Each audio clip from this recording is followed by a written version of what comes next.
right. Well, good morning and good afternoon, everyone, and welcome to today's Exploring by the Seat of Your Pants event. My name is Joe Gorowski, and I'll be your host for today. A big welcome back to many classrooms across Canada and probably some in the U.S. Who have been on their March break or their spring break. It's good to have you back with us. We have a whole bunch of live events for the rest of March, and then, of course, way more to come for the rest of the school year, April all the way through the end of June. But it's great to have you with us here today. So today we are going to have the 7th event in our ECOP series. So you may know that it stands for Early Career Ocean Professionals. And we've brought together a dynamic team of these early career ocean professionals. We've brought them in from across Canada and around the world to share with students their personal stories of what ignited their passion for the ocean and how they've embarked on their career paths. So this series is a collaboration with ECOP Canada, the Canadian Ocean Literacy Coalition, and obviously us here at Exploring by the Seat of Your Pants, and it's been made possible through the Government of Canada's Oceans Management Contribution Program. So for our speaker today, we're going to take a little virtual field trip to Guatemala. We've got Maria Schoenbeck joining us today. She is a fellow at Cornell University's Ornithology Lab. She's part of the Coastal Solutions Program. So she's been actively involved in modeling coastal vulnerabilities in 2 protected areas on the Pacific coast of Guatemala. She also carries out shorebird monitoring programs. She designs participatory mangrove restoration programs. So she's pretty darn busy. She is also the national coordinator of the ECOP for Guatemala. So we have to get Maria in here right now with us. I think it's time that we meet her. Hi, Maria. How are you? Hi, Joan. So happy to be here. Thank you for the invitation. All right. Well, it's absolutely great to have you with us. I know that for many of us here in Canada and the U.S., it hasn't quite warmed up yet, but I know you are having a warm day there in Guatemala. Yes. I am living in the coast now, so it's a little bit hot. All right. Well, Maria, we've got a great group of classrooms. Some of them are joining us in camera spots. Some of them are tuning in live via YouTube. They'll send us some questions. We're going to play some Kahoot together. But first, we are going to get to know you a little bit. We're really excited to learn more about you and the great work that you're doing with Shorebirds. Yes, thank you so much. Well, as you say, Joe, I am Maria Schoenbeck. I am from Guatemala. I am a biologist, and I did a master's degree in marine coastal science. And now, since 2 years ago around, I started working with the shorebirds, which is a fascinating group of birds that I'm going to tell you a little bit more about during my presentation. And I hope you fell in love with them as much as I did when I start knowing more about them. So yes, I am the coordinator from Guatemala for the ECOP. And also working with Sustainable Ocean Alliance, which is another group of youth leaders working towards conservation of the ocean, and also a fellow from the Coastal Solution Program from Cornell University. So yes, let me tell you a little bit more and show you the presentation that I prepared for all of you. Let me know if you have questions and we can discuss them at the end of the presentation. So the presentation is called Winds Across the Changing Coast, the Epic Odyssey of Shorebird Pacific Flyway Migration. So as I told you, this is me, and I live in Guatemala. In case you don't know much where Guatemala is, we are down Mexico, next down Mexico. So this is me working and with a telescope that is one that we use to monitoring the shorebirds. So to start talking about the shorebirds, I wanted to start with this question: what is a shorebird? So a shorebird is a group of long-legged birds that live in wetlands all along the shoreline. So they can live in the mud flats, on the sand, on the beaches. I don't know if you ever see these little crazy and funny birds that are like following all all the waves on the beach, and they go down with the waves, and when the waves go up, they are just running away from there. So that are a kind of shorebirds, and they have very specific and unique characteristics as long bill, mottled plumage, pointed wings, long thin legs, and long toes. And in the whole world, there are a report of 270 species of shorebirds, and 81 are in the Americas, and 50 are in Guatemala, which is a lot. And 46 of them are migrating. I'm going to tell you a little bit more of what is migration in a little bit. And 4 of them are resident, which means that they stay here and live all their life in Guatemala. So they have another characteristic that they all of them, or all of the different species of the shorebirds, are a little bit different. So sometimes it's a little bit difficult to recognize them, but yeah, they're amazing and incredible.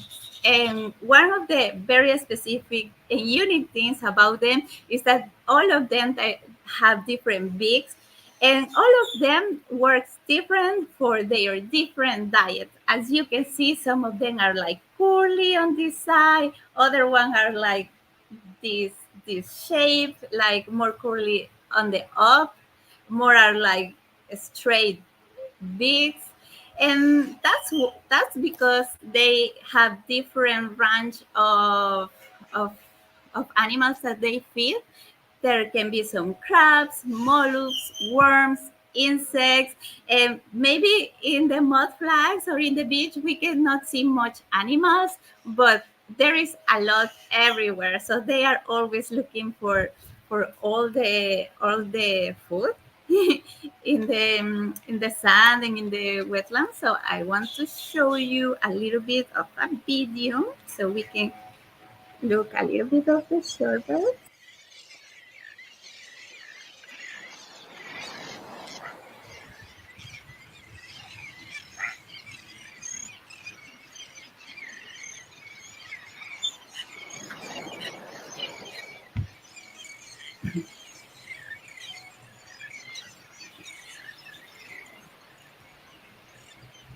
These are some pelicans on the beach. There are certain places during migration in winter where you just can't believe the amount of bird activity and the diversity of species. That is a heron. Places that are That is magnets not to a migratory shorebird. birds. There are aquatic birds. Louisiana's barrier islands are one. But these are the shorebirds. I wanted to tell you. This is another type of species of shorebirds. Between You can Louisiana's find them marshes and the open, over the bountiful waters of the beaches Gulf of all Mexico around the world. lies this ephemeral ribbon of delicate sandy islands.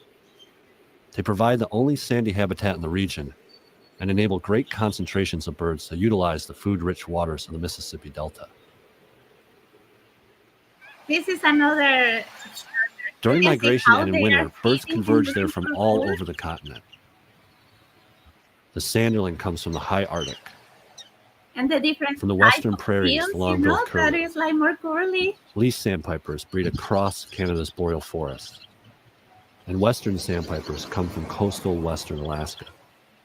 As many as 30 shorebird species make use of the islands during the year, where they join the pelicans, terns, skimmers, and other birds that reside there year-round.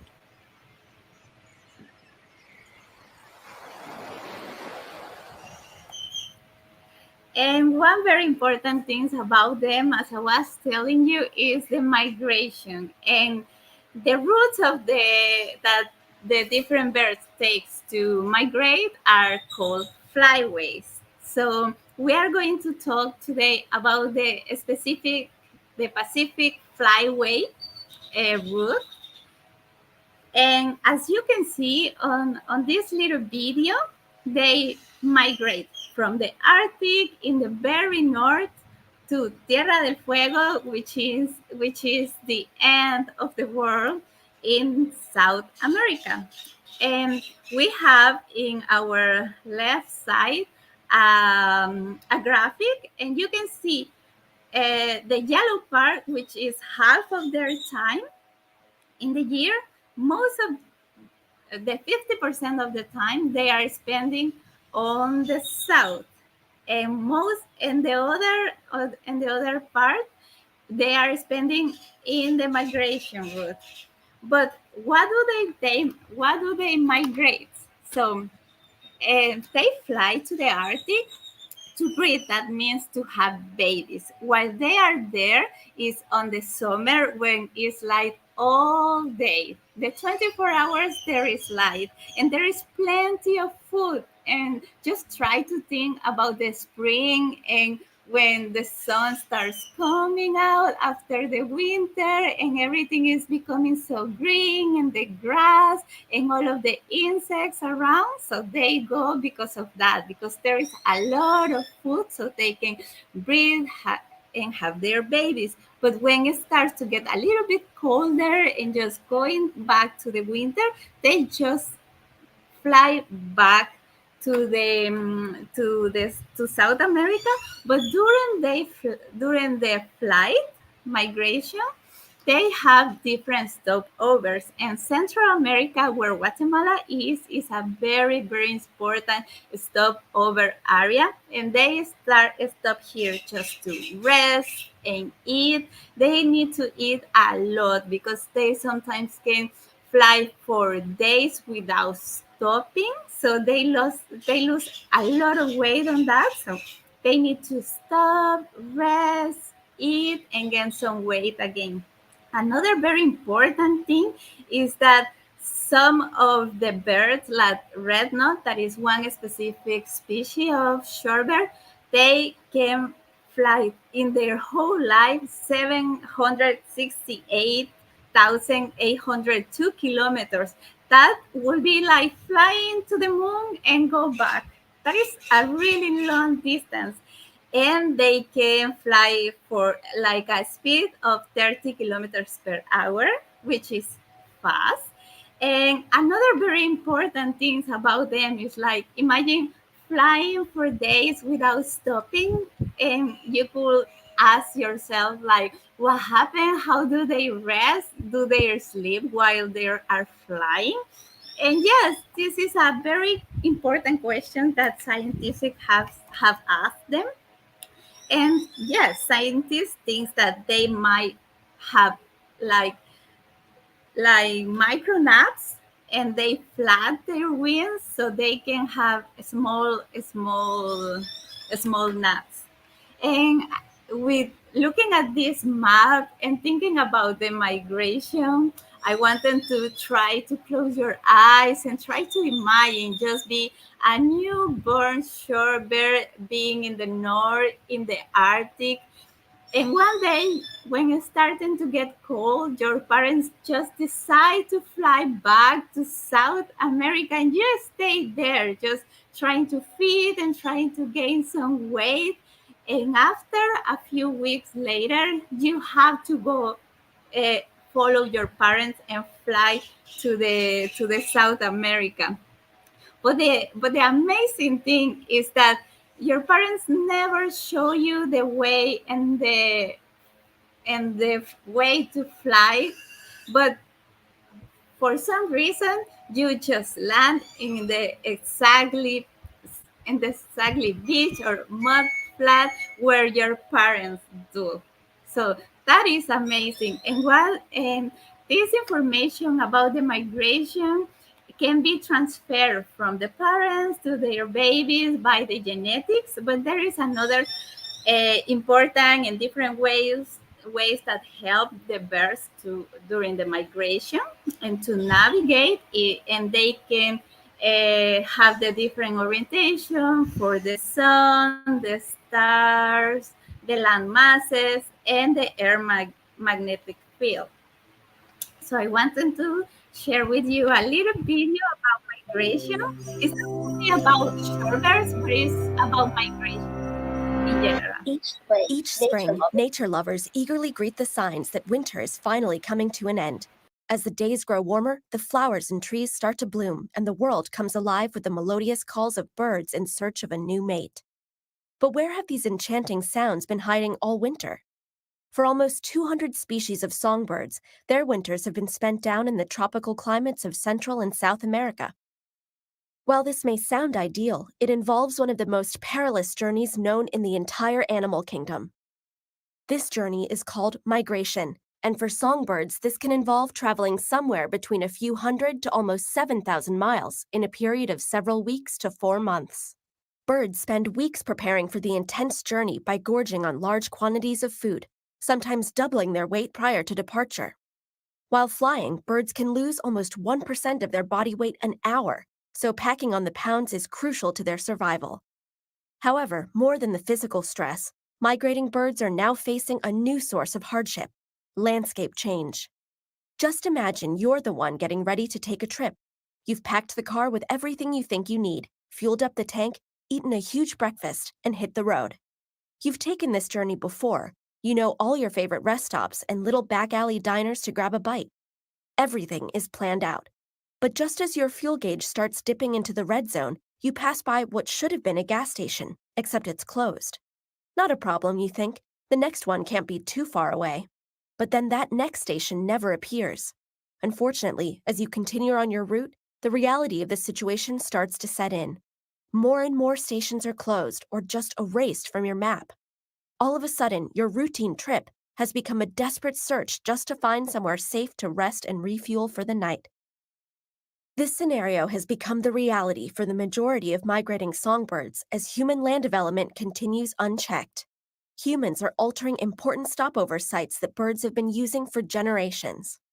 As migrators pass over the continent, they run a gauntlet of dangers, including pesticide ingestion in rural farmlands, habitat loss in suburban developments, as well as disorientation from light pollution and even structure collision with tall, reflective glass buildings in cities. Of the estimated 20 billion individual birds that comprise the fall population, only about half will return to breed the following spring. Almost 1 billion of these deaths are attributed just to building collisions. With such astounding yearly losses, humans risk more than just the loss of the beautiful colors and songs of birds. They also play an important role in the ecosystem. Birds help with insect control, pollination, and dispersing seeds throughout the landscape. Without birds, the natural world would be a very different place. Although birds face an ongoing threat from human land development, there are actions that we can all take to help. Many countries and local governments have already passed important laws that restrict the use of poisonous pesticides. By using more natural plant-based products, we can maintain our farms and gardens without the dangerous side effects. In addition, as our global populations continue to grow and people need places to call home, green spaces can offer both bird habitat as well as a peaceful and natural place for us to enjoy.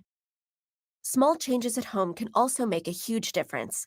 By hanging up feeders and building birdhouses in outdoor areas, we can provide much-needed food and safety during long migrations. Turning out lights in suburban and urban environments can also help birds that look for stars to navigate. With our help, these sky travelers can reach their destinations safely and hopefully keep returning year after year. Yes, so as you watch on the video, this long distance migration, during this long distance migration, the shorebird can face a lot of threats on their ways. And that's why I call this presentation as I did, because there is a whole epic odyssey and there is a very long distance to fly. And the coasts are constantly changing. Like, these birds can be flying by years and years, but what happens if they used to love to stop in a very specific beach because it's very lovely for them and they always find food there, but the next year they are trying to get there, there is, I don't know, like a big hotel and the whole beach is full of tourists. It will be a very challenge for them. And because of this, their the whole population in the whole world is declining. So this is why it's so important to protect them. We can see in the graphic we see here from 1970 to the 2016, we can see in the graph, the 40% are declining of the whole population. And I wanted to show you some of the threats they are facing at these times during the whole coast, and that's why changing coast, the climate change, the sea level rise we can mention on this, and another ones. And the other one we can mention is land use change. As I was telling you, what if one shorebird love to stop in one beach, and 1 year after there is a shrimp farmer there or a big hotel. So this land use change is a big threat for them, and the land use change also has a big influence in climate change. And on the other side, we can mention the pollution. We can see sometimes in different beaches all around the world a lot of trash everywhere. So that's why it's very important every time we go to the beach, or we don't even need to go to the beach sometimes. Sometimes the way we manage our trash in the houses is very important, because a lot of this trash can end up in the beaches or in the ocean. And the other one is urbanization. You can see in the picture there is the beach and the coast, but so full of different buildings. And the other one, and the last one that I wanted to mention, is unsustainable tourism. You can see in the picture that is so full of tourists. In Guatemala, we have the Holy Week, which is happening next week.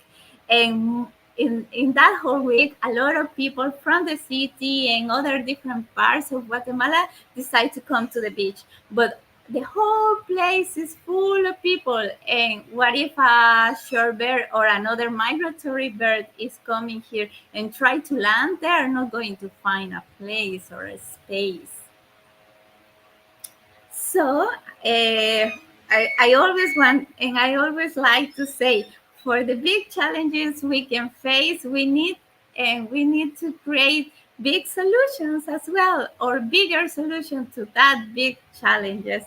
So there is, as you can see in the map, the whole highlight on the map that is like sky blue color and dark blue, that is the whole migration. And in the different countries all around that migration, there is a lot of, and a big community of different people trying to connect with the beaches, the conservation, and different efforts to protect the places and the habitat. So migratory and shorebirds can always find a place to rest and always find a place to land. So we can see that there in the pictures, there are some of the pictures of my friends that are working towards to the conservation of shorebirds.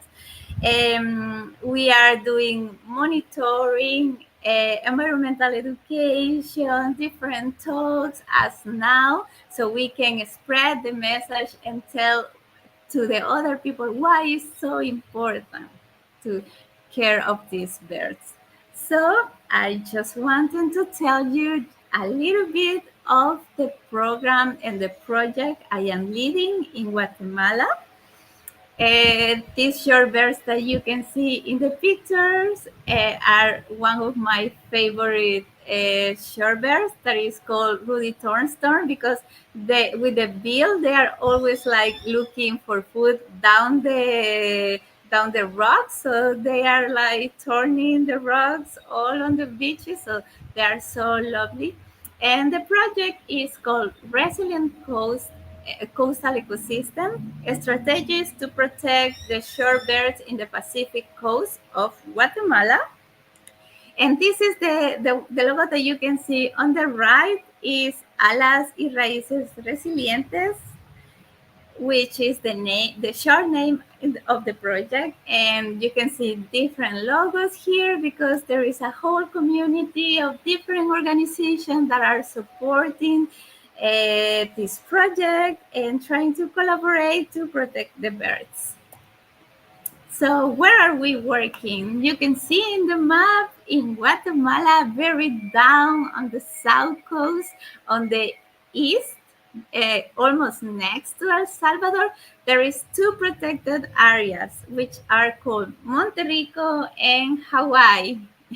Hawaii lies very similar to Hawaii in USA, but it's not that Hawaii.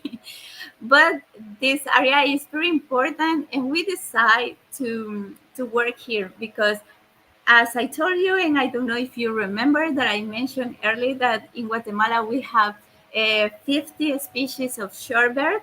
We have around like 35 or 30 species of shorebirds in these two protected areas, which is more than the 50%. So it's a very important place for the stopover place and rest and feed for these birds, and is the second largest mass of mangrove in the whole country, which we are trying to protect the mangrove because mangroves are a very, very important ecosystem in the tropics to protect us in the coast for climate change. And as I told you, and as I mentioned before, climate change is a big threat for shorebirds, but not only for shorebirds, for us as humans, for the whole biodiversity. So working to for the conservation of mangrove is very important for us too. And what is the problem in the area that we are trying to work with? The first is climate change, and the second is the land use change. As you can see in the map, there is the whole green part, which is basically mangrove and another kind of forest.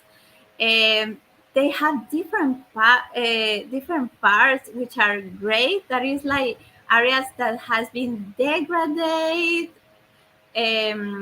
for human and unsustainable development.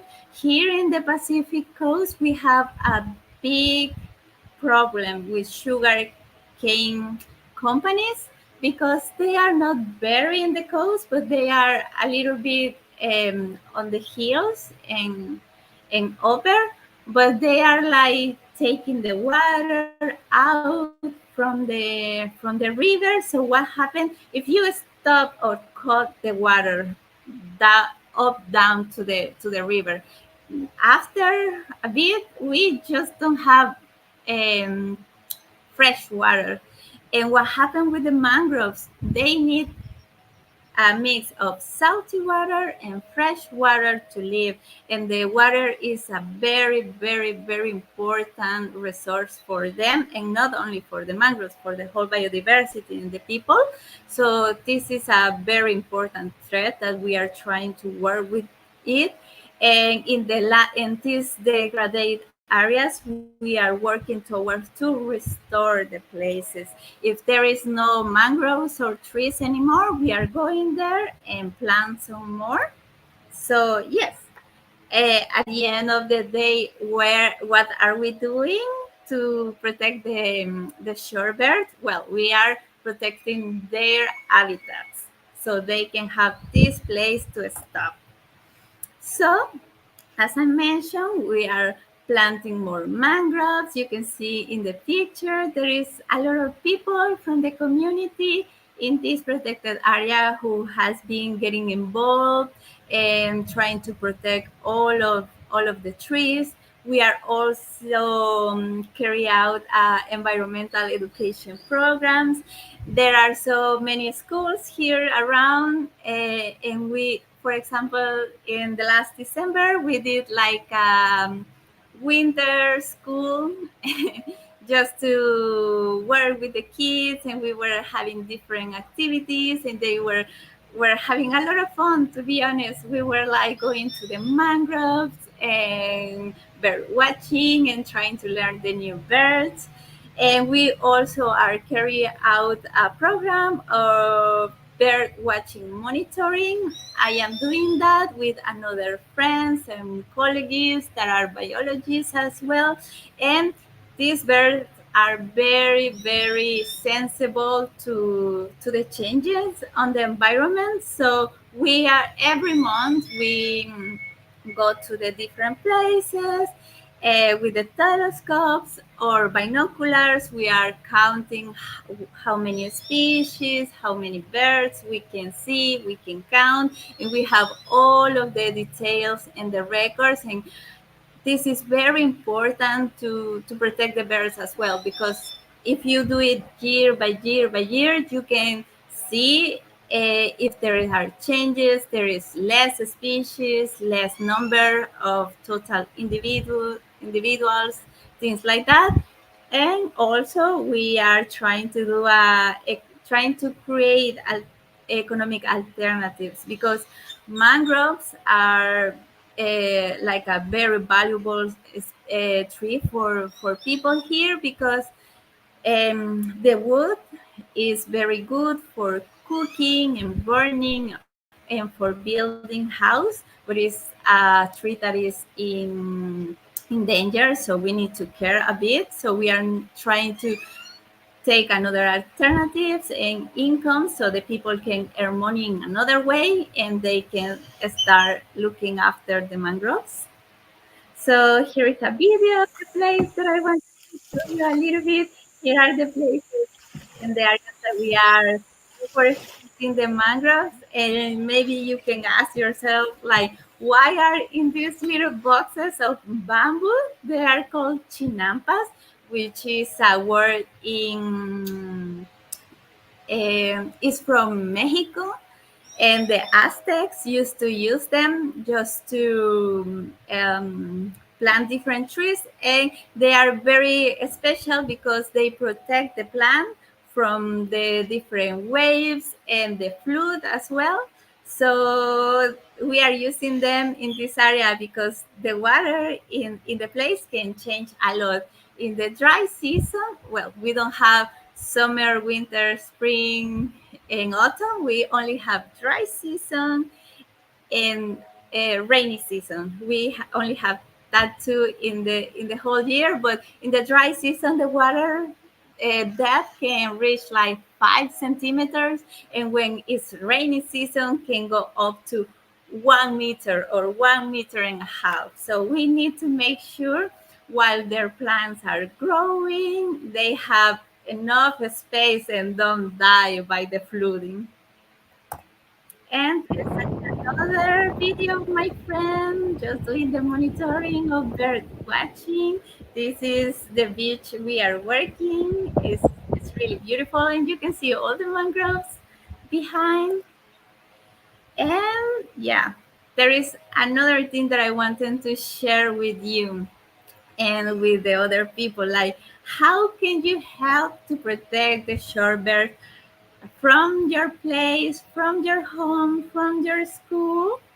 So the very, very important thing is to respect their space. If you are in the beach with your family or something, and you see a group of birds next to you, just try to to stay away, because some people just like how and they find funny how they some of them run over the waves.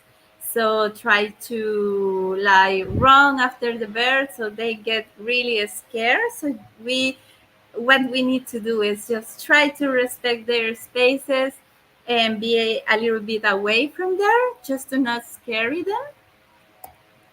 And yeah, do not disturb them. One very important thing is that they nest in the sand. And it's very curious, because to protect the eggs, if you see an egg, it's very, very similar to the sand, and maybe you don't see them sometimes, and you can smash it with the food or something. So it's very, very important just to always pay attention and don't smash it, and stay away from there. Other very important thing and another big threat for the shorebird are the dogs, because dogs love to run after the birds in the beaches. So always take your dog with you, and with the lead is very important. Every time you are on the beach, it's very important you can take and keep your dog next to you, just to protect these very special birds. And yeah, respect the signs. Normally in the places there are some different sites that are, for example, like nesting area, not dogs. Just try to be aware of that, and walk on the wet sand. And yeah, respect the signs in general. And other very important thing is to celebrate important dates.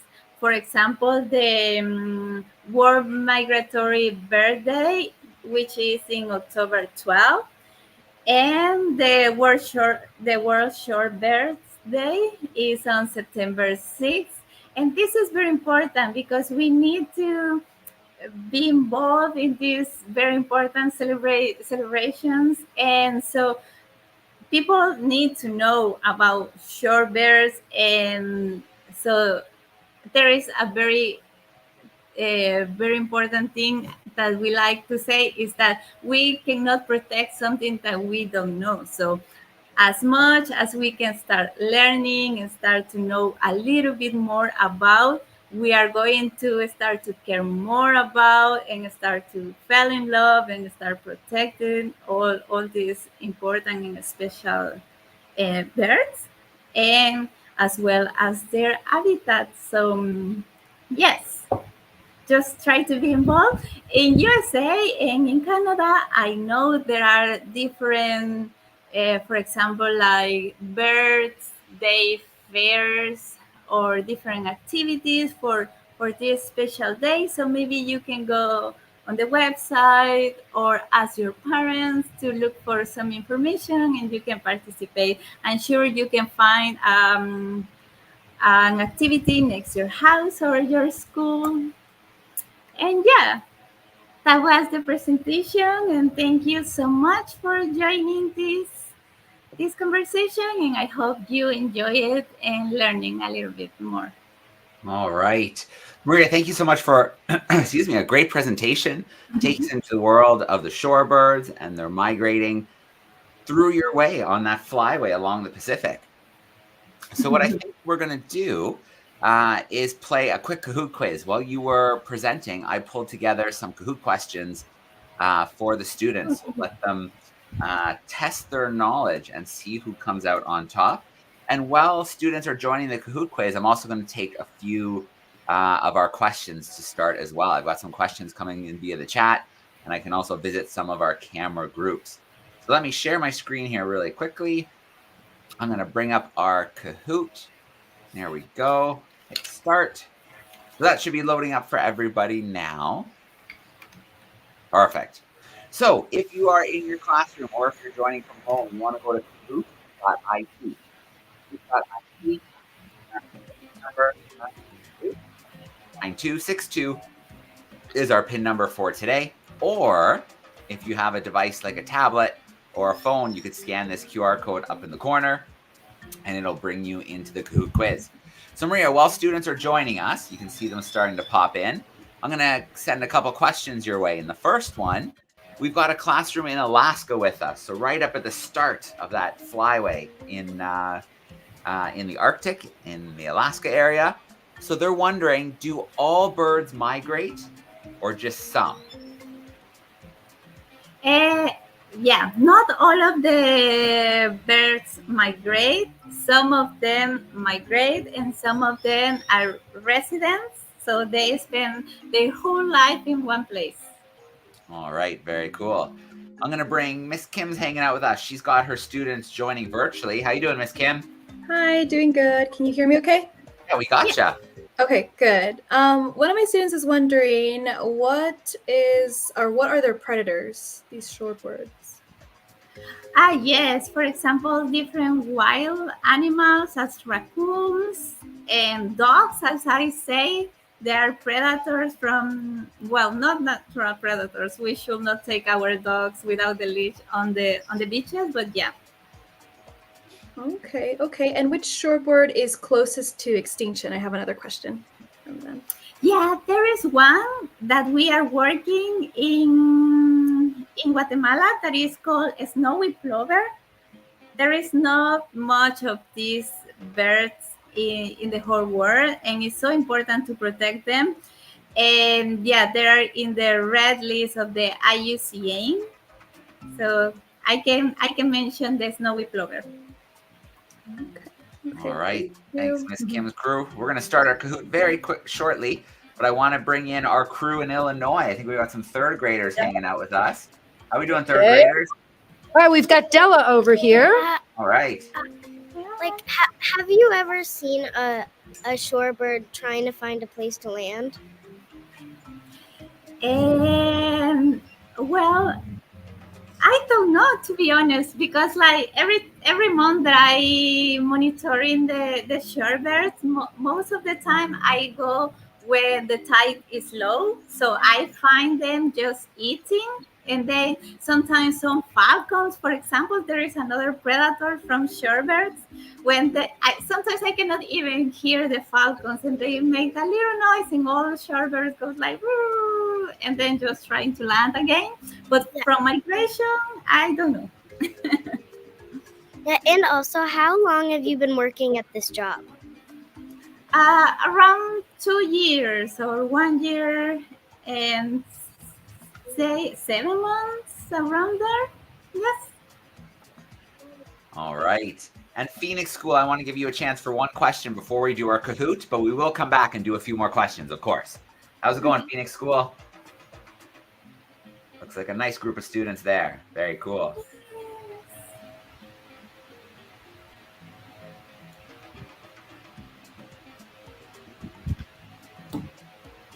Oh, can you grab the mute for us? There we go. My name is Ezra, and I'm in third grade. So what kind of birds that you usually see around here? What are the most common birds that I see here? Yep. Yeah, okay. For the shorebirds, maybe every month I see around like 15 or 20. It depends, because they have different, in the migration, they are not coming all together, just like some species come before or come after. So yes, maybe around 15 every month, and in the whole year I see around like 25. Yes, and yeah, the snowy plover that I told you, that is in danger, and it's very important because in Guatemala, in the only place that we have seen this bird stopping on the migration route is in Hawaii, where I am working. And there is another common bird as the ruddy thornstone, the one that I show you in the picture, that is like looking for the food down the rocks and just like pushing the rocks. And there is another one that is called black-necked teal, that is very curious because it has like really thin legs and really long. It reminds me like a giraffe, but in a bird. All right. Very cool. So let's play some Kahoot. There are questions today, some true and false, some multiple choice. The quicker you can put the right answer in, the more points you're going to get. Here we go. And then after our Kahoot, we will take some more questions. I see more questions in the chat, and we can visit some of our camera classrooms as well. So first question is a multiple choice. Where is Maria joining us from today? I think we're going to get this one pretty quick. Is it Costa Rica? Was it Mexico? Was it Guatemala? Or is she joining us from Nicaragua today? So 4 choices: Costa Rica, Mexico, Guatemala, or Nicaragua. Where is Maria joining us from today? You have a few more seconds to get your answer in, and then we'll see who is in the lead so far on our Kahoot quiz for Shorebirds today. All right. Good job, crew. She is joining us from Guatemala today. That puts the giving egret in first place, and we will go on to another question. Which isn't, so which is not a characteristic of shorebirds? Is it that they have long bills, short toes, pointed wings, or long, thin legs? Which one of those is wrong about shorebirds? Long bills, short toes, pointed wings, or long, thin legs? So you need to pick the wrong answer there.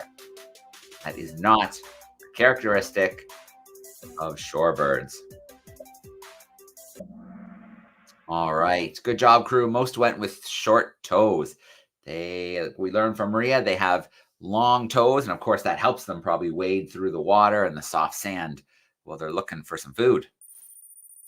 All right. Our next question is a true and false. Birds can lose up to 1% of their body weight each day while flying. Listen to that one carefully. Birds can lose up to 1% of their body weight each day while flying. Is that true or is that false? Birds can lose up to 1% of their body weight each day while flying. Oh, less students went with false, but that is correct. They can lose up to 1% of their body weight an hour while flying, which is an awful lot. So you can see why it's so important that there's spots they can stop and refuel and get some food along the way. So up to 1% of their body weight in an hour while they're flying. That changes things up a little. The hero crane is in first place. We have one more true and false. Shorebirds migrate to the Arctic because there's lots of food available. Is that true or is that false? Shorebirds migrate to the Arctic because there's lots of food available. True or false?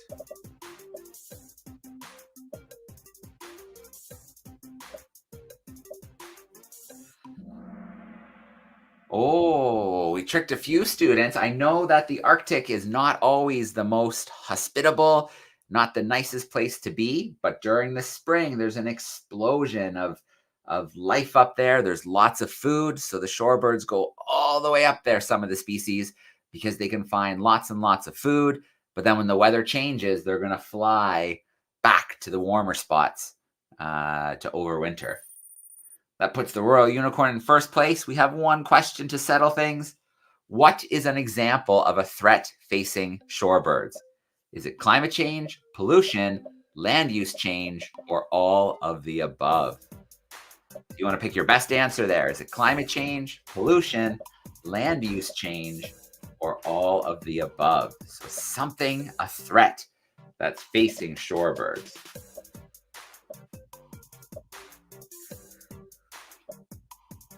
Couple more seconds.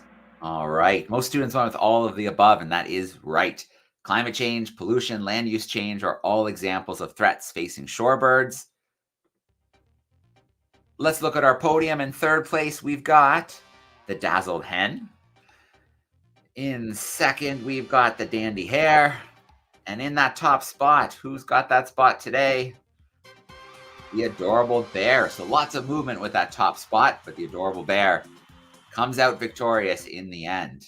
All right, crew. Thanks for playing some Kahoot with us. There we go, Maria. The students did very, very well today. They learned a lot from your lesson. So let's grab some more questions.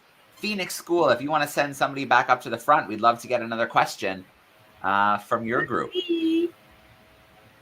Let's double check. Where's Phoenix School from? I should know this. Yeah, Salem, Massachusetts. Very cool.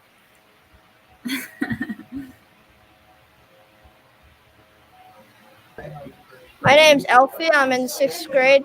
You might have already said this, but when did the shorebirds come back from migrating? Yes, as I mentioned, it all of depends of the weather. So when it's warm and spring in the Arctic, they fly there to breathe, and because it's plenty of food. When it gets colder and goes back to the winter, they go down to the south because it is on the other side. When it's winter in the north, is spring and summer in the south. So they are looking always for this, for the heat and the summer and the food. All right. Do we have one more there, Phoenix School, before we let you go? Here comes someone. Very cool. Thank you. My name's Liza and I'm in 5th grade. And what's your like favorite bird that you've seen?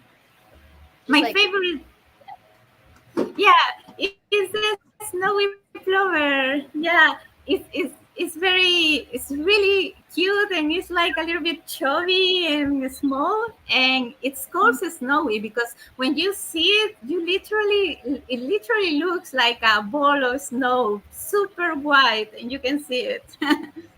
That's one of my favorites, and the black-necked teal too. All right. I did a quick Google search here. If you guys want to see the snowy plover, they look, oh, it's a little baby there. Look how tiny that is and how big its feet are on that little baby. That's very cool. And you can see it's so white. Yeah. The belly is so white. Snowy plover. Awesome. Okay. Thank you, Phoenix School. Great questions. Miss Kim's crew joining us virtually. Do you have another question or two for us? Yes, I have 2 questions. Vito is asking, how long can they migrate, or what's the longest migration? The longest migration, yes, is like as I mentioned, is one of the longest is from the Arctic to South America, and just I think I don't have it here, but yeah, I don't remember exact number of the distance, but that is very long. Yeah, Okay. I think if I'm remembering correctly from your presentation, I think you said you shared one example that was over 7,000 kilometers, which is amazing. Yeah, that was in their whole life, which was like going to the moon and back. Wow, that's Yes. amazing. And I have one more question. Addison and Madden are wondering, how long can shorebirds live? How long? Oh, I don't have the exact details. Sorry. No worries, that's okay. Yes. Thank you. I imagine it is a tough life for a shorebird, though, because you have to make those big migrations. And especially now with climate change and habitats disappearing, it's even tougher. I think you shared the one statistic where sometimes half of the birds don't make it back from migration, which is a huge, huge number. Yes, I think it's around like 15 years, but yeah, I don't have the exact number. Yeah. All right. Let's grab one or two more from YouTube before we say goodbye today, Maria. So another question here. This is from Ms. Picardo's crew. They would like to know, have you ever seen the shorebirds making nests in Guatemala? Yes. I can give you an example. One of my friends, she's working with shorebirds, and she's the one who introduced me in this beautiful world. But she's working with shrimp farmers. And for all of this land use change, there is shrimp farms on the beach, and now the shorebirds are nesting right in the middle, sometimes when the pools are empty or next to. And it's a big threat because sometimes like the farmers doesn't really care or understand the importance to protect this bird, that just sometimes just fill the pools, and yeah, you All can right. lose the eggs there. Okay. So our class in Alaska wants to know, can you give us an example of a shorebird that's really tall? Is there an example of a tall shorebird? Yes, the tallest one that I have seen and that are the most common, and which is resident too, I think, is the black-necked teal. I don't know if you want to just share it on the screen, but it's Yeah, let me see if I very can tall. find one quick. Black-necked stilt. I see it here. Okay, Black-necked let me open a share screen. So this is one of the tallest ones that you've seen it. And you said they're resident birds in Guatemala. Yes. There we go. You can see those nice big long legs for walking in the water.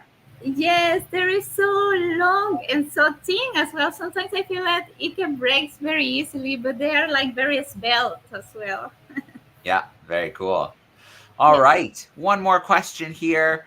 Another class would like to know, when the birds are flying, on average, how long would it take them to go from their winter and summer spots? How long can a migration last, I think is what they're asking. Yes, well, for example, the migration routes can start around September, and that's where we are starting the countings and surveys and monitoring in Guatemala, and they stop around April or May. Okay. And then just start again in August. Yes. All right. Very cool. Well, Maria, thank you so much for being our ECOP guest today. We absolutely love to connect with early career professionals in the ocean. You're doing such incredible work. It sounds like you have a fun team you get to work with, and we can really tell you're passionate about your work with shorebirds and conservation. So thank you for sharing that passion with us today, Maria. Thank you so much for the invitation, and I am so honored to have this space to share a little bit of the work and share you the importance of the shorebirds. So maybe you can start liking them as well as me. All right. Well, stay cool over there, Maria. Thank you so much for being with us. Classrooms, thank you for your amazing questions today. That was great as always. Thank you to our camera classrooms. Thank you to our YouTube classrooms. Thanks for playing Kahoot with us. And we can't wait to see you in another event. Thanks, everyone. Thank you. Bye.